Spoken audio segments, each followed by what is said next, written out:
Et rebonjour, nous sommes toujours le samedi 11 mars 2023 et je continue ma petite cavalcade à l'intérieur de ce petit trésor de René Jean Dupuy, L'humanité dans l'imaginaire des nations.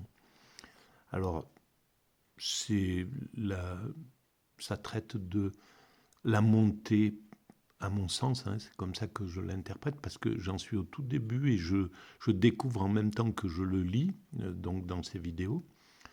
Euh, mais bon, pour moi, c'est la montée dans la conscience de l'humanité, dans l'évolution de l'humanité, du concept d'humanité, justement, d'être rattaché à l'humanité dans son ensemble. Voilà. Alors, c'est en lien avec la théorie que je développe sur le site mécaniqueuniverselle.net, qui date de l'an 2000 à peu près, cette théorie, et qui essaie de démontrer de façon logique, à travers la logique, la raison que l'humanité, depuis qu'elle s'est séparée des autres primates, des primates naturels, évolue progressivement vers son ultime perfection. Cette ultime perfection, alors il y a deux volets, un volet technique qui est le réceptacle du deuxième volet qui est spirituel en fait. C'est un peu l'écrin dans lequel le diamant vient se poser. L'écrin, c'est l'humanité qui a atteint son ultime perfection sociale, technique, humaniste, on pourrait dire. Euh, la paix universelle, la fraternité, le fait d'être passé à un modèle tout à fait universel, bienveillant, écologique, parfaitement écologique, où on n'abîme plus la planète ni les autres espèces. Voilà, donc évidemment, ça concerne les siècles qui viennent. Hein, c'est pas pour demain encore, et il y a encore beaucoup de boulot à accomplir, mais on en accomplit constamment, et on est tout le temps en train d'accomplir cette tâche sans le savoir, de façon inconsciente, et encore plus inconsciente depuis ces 30 ans de néolibéralisme qui a plongé un peu l'humanité dans, dans le non-sens, dans l'absurde. On ne sait plus du tout pourquoi, qu'est-ce qu'on fait. Voilà, le capitalisme, en devenant tout puissant quand il a terrassé le communisme, il a en même temps jeté toutes les valeurs positives du communisme. Il y avait des valeurs négatives, mais les valeurs positives de fraternité, d'universalité, les valeurs de bienveillance, les valeurs d'amitié interpeuple. Il y avait tout un tas. Et puis surtout, le but qu'a mené justement le communisme, c'était la fin des, du combat entre les patronats et les ouvriers. Quelque chose, voilà, on devait arriver à quelque chose qui était cette finalité, mais on va dire du côté matérialiste. Parce qu'il y a aussi la finalité qui était entrevue par les grandes religions, c'est-à-dire l'accession à la fusion vers le divin. Et c'est cette deuxième valeur que je pense qui est justement le diamant dont je parle, c'est l'accession à l'extase, à la béatitude facile, au nirvana, à la taraxie, à, à l'équilibre, à l'éveil, voilà, peu importe comment on appelle cet état de fusion avec le principe créateur. Voilà, ça c'est le fond que cherche intuitivement, sans le savoir, l'homme. Il cherche à atteindre cet état de bonheur absolu, en somme. Voilà, selon moi, hein, c'est ce que je développe sur cette théorie. Voilà. Et donc cet ouvrage-là, eh ben, éclaire vraiment c'est une vraie merveille d'être tombé là-dessus. Voilà. Alors donc je vais lire, je vous renvoie, c'est la 11e vidéo, donc si vous voulez en savoir plus, je vous conseille d'aller écouter les vidéos précédentes. Et,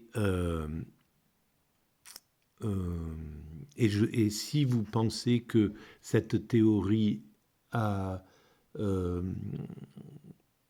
être, mérite d'être diffusée plus largement, donc je vous conseille je vous propose de mettre, on peut mettre des pouces, donc des j'aime, voilà, des j'aime ou des j'aime pas, hein, si vous aimez pas, il n'y a pas, voilà, faut pas, il y a rien qui, il n'y a pas de forcing à ce niveau-là. Et puis de vous abonner à la chaîne si vous le pensez intéressant. Et puis ça dope aussi la visibilité de la chaîne, paraît-il. Et ensuite, et puis de proposer le contenu à vos amis, etc. Voilà. Donc, je continue l'aboutissement. Alors, on était, voilà, sur justement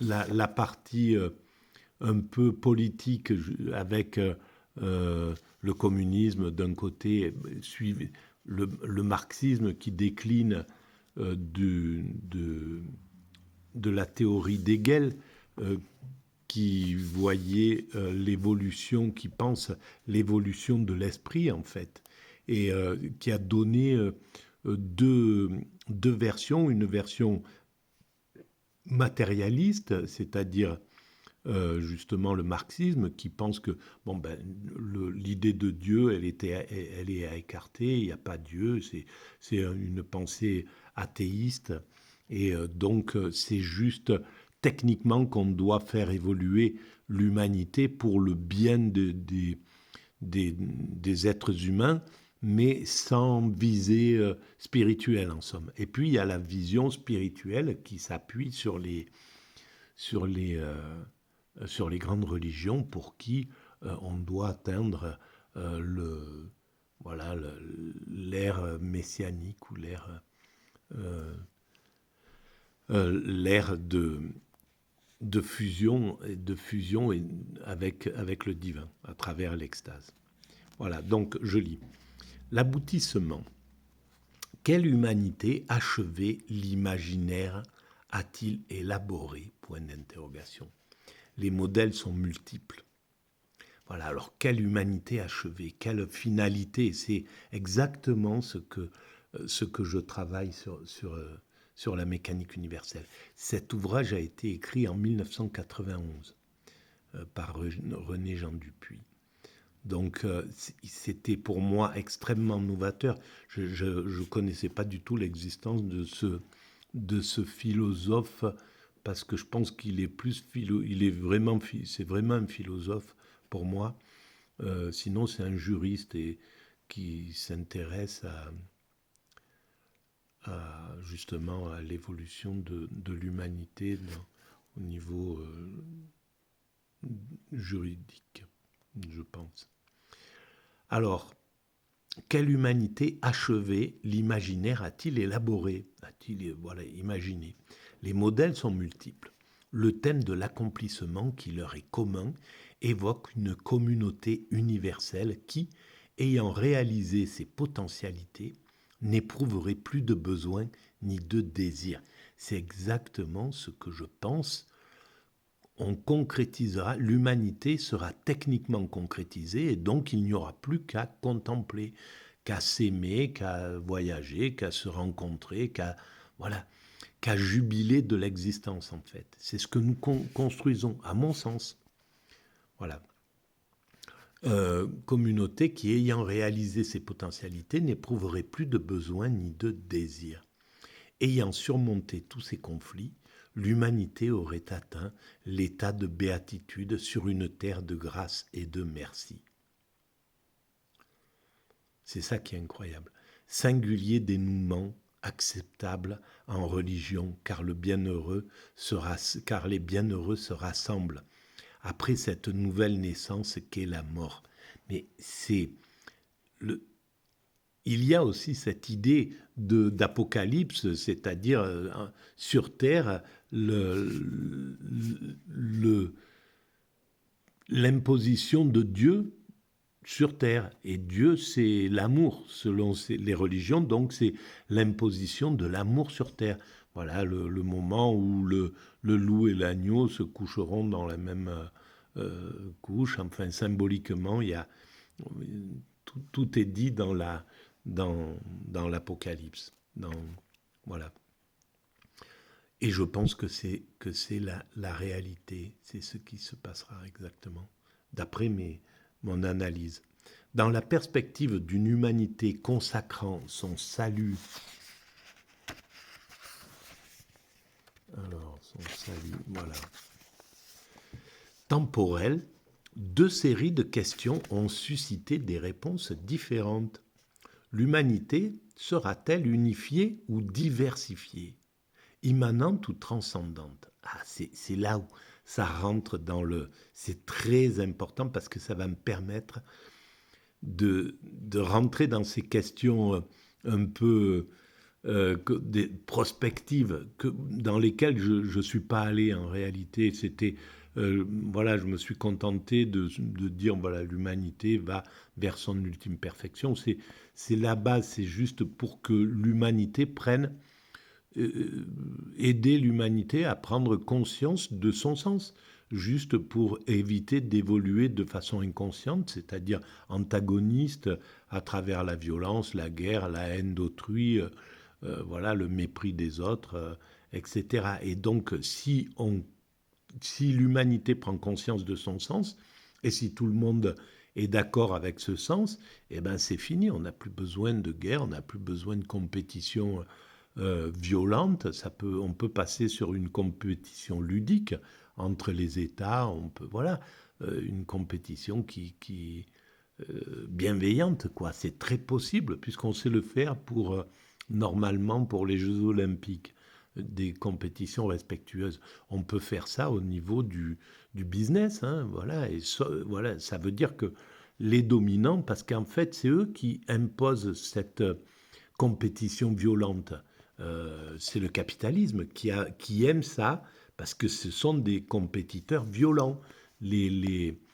Ceux ils ont besoin d'un ennemi, quoi. Ils ont besoin d'avoir, les Américains ont besoin d'avoir les Chinois en ligne de mire. C'est ce qui stimule leur truc. Pourquoi? Parce que ils sont pas spirituels. Ils sont religieux, on pourrait dire religieux, mais ils sont pas dans la spiritualité. Ils n'ont pas euh, cette vision spirituelle. C'est de la religion de combat. Hein. C'est juste pour dominer. Voilà, c'est toujours compétitif, quoi. C'est pas, il n'y a pas toutes les valeurs qu'on pourrait dire christiques finalement. Ils se disent chrétiens, mais ils n'ont aucune des valeurs du christianisme, en somme. Mais bon, c'est comme ça, c'est leur nature, c'est le principe qui évolue comme ça, parce que pour l'instant, le niveau de conscience est à ce niveau-là. Donc on ne peut rien reprocher. Le monde se construit comme ça. Aujourd'hui, il est encore à ce niveau de conscience. Et voilà, dans 20 ans, 30 ans, 40 ans, 50 ans, 100 ans, on sera à un autre niveau de conscience. Et très certainement, on aura dépassé cette évolution par l'antagonisme pour arriver à une évolution par la symbiose. Voilà, une évolution fraternelle. Donc, alors l'humanité sera-t-elle unifiée ou diversifiée? Alors unifiée, à mon sens, elle sera unifiée. Derrière, on a construit toutes les structures, l'ONU, l'UNESCO, l'OMS, l'OMC, toutes les structures sont là. Je vous renvoie à l'écoute de la vidéo précédente. Donc toutes les structures pour fonctionner universellement sont déjà construites. Donc il n'y a pas de raison, c'est logique, quoi. Alors pour l'instant, elles sont injustes, elles sont squattées par les puissances, voilà, elles se comportent. L'ONU, qui est le père de toutes les nations, de tous les peuples, de tous les groupes humains, se comporte comme un père injuste. Il protège cela, il laisse maltraiter les frères ensemble, voilà, il laisse le monde se faire maltraiter parce que il n'a pas le pouvoir. Le pouvoir, c'est un de ses fils, et ses fils, voilà.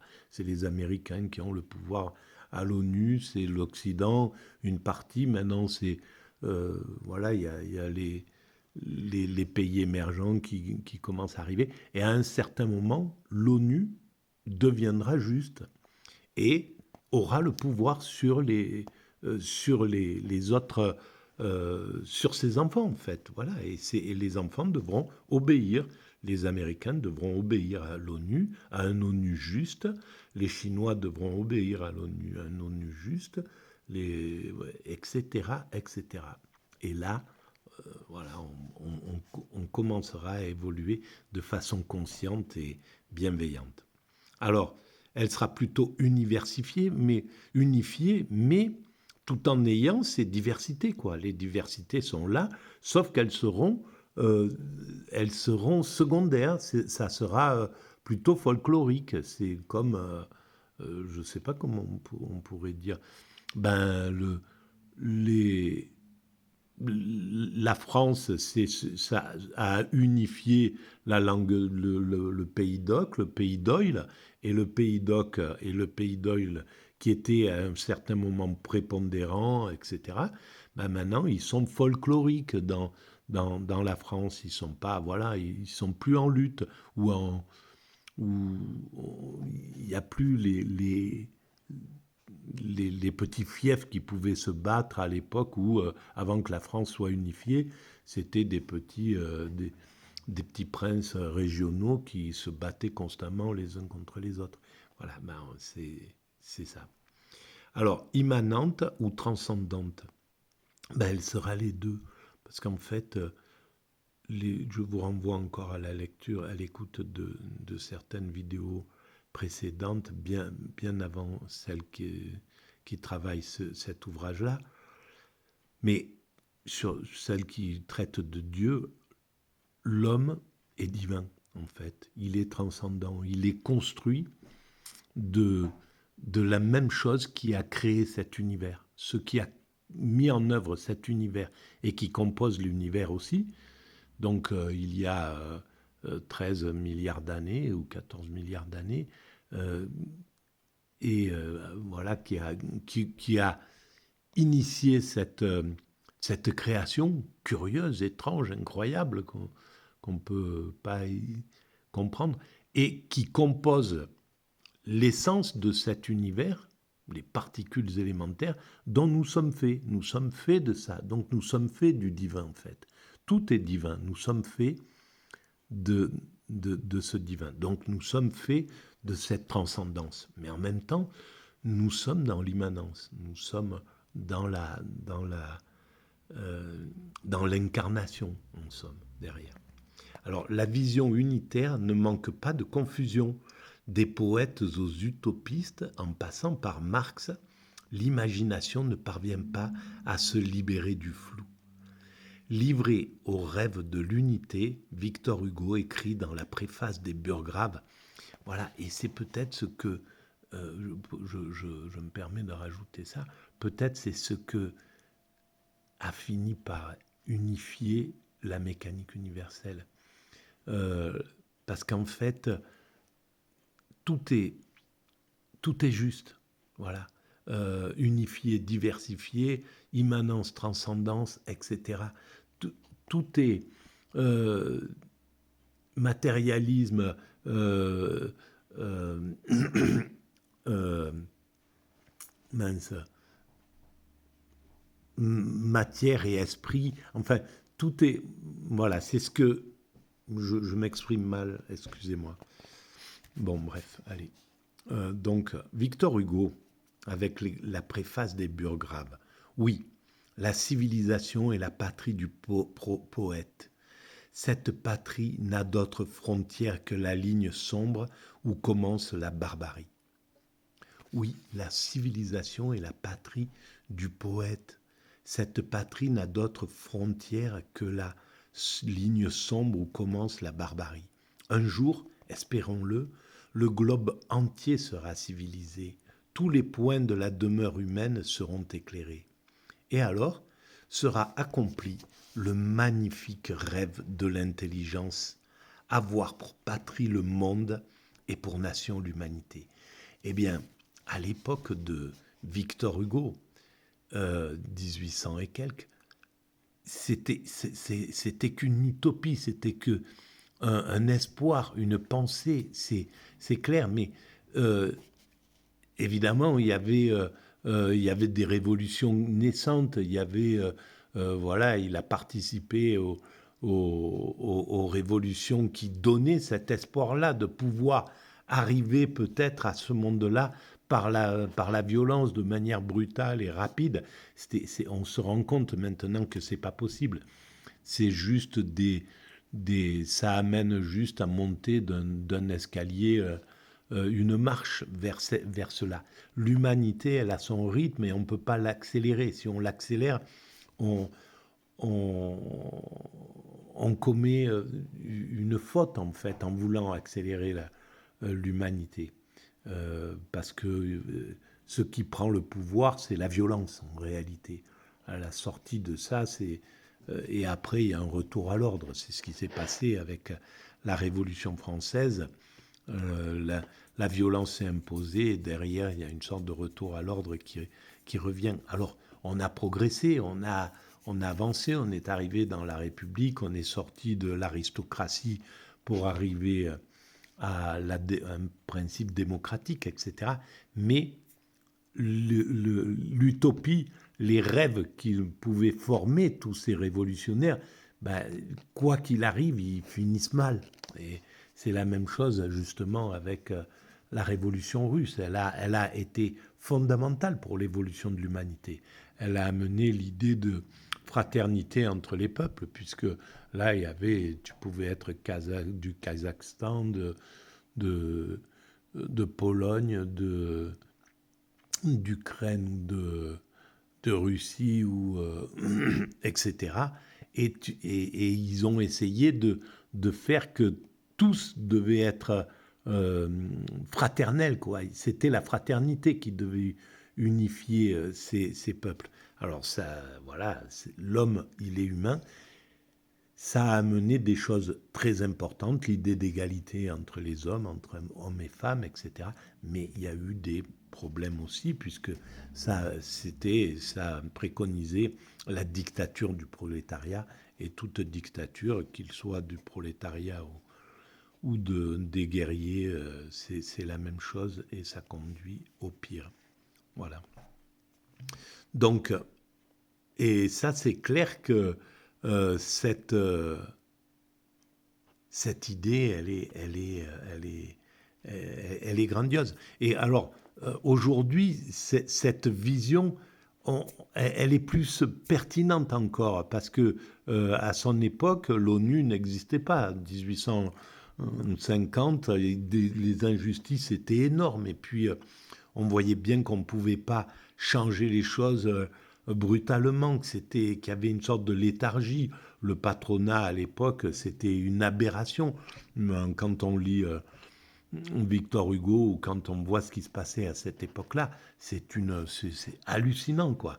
Les conditions que les dominants faisaient vivre aux dominés, c'était... voilà, on sait que c'était des criminels en puissance. Hein. Voilà, des enfants qui travaillaient à partir de 6 ans, 8 heures, 9 heures ou 10 heures par jour et 6 jours sur 7. Enfin, ils les logeaient dans des taudis. Enfin, c'était pour eux, il n'y avait aucune humanité de la part des dominants qui, eux, savaient ce que c'était que jouir de la vie, de jouir de l'existence. Ils savaient très bien ce que c'était qu'être en vie, que la préciosité d'une vie, qu'on n'a pas le choix d'en vivre 3-4. Voilà, on vit une vie et donc l'humanité devrait... Si on avait de l'humanité, il se disait chrétien en plus. Si on se disait, celui qui a de l'humanité, il laisse pas un être humain ne pas vivre, quoi. Venir pour être un esclave au service du bonheur de quelques individus. Donc c'était anti-chrétien totalement hein, à cette époque. Voilà, ben, je vais arrêter là pour cette vidéo, puis on va continuer après. Je vous laisse lire un petit peu ce petit bout si ça vous tente là. Et puis on va reprendre ici dans la prochaine vidéo. Voilà, mes chers amis. À bientôt.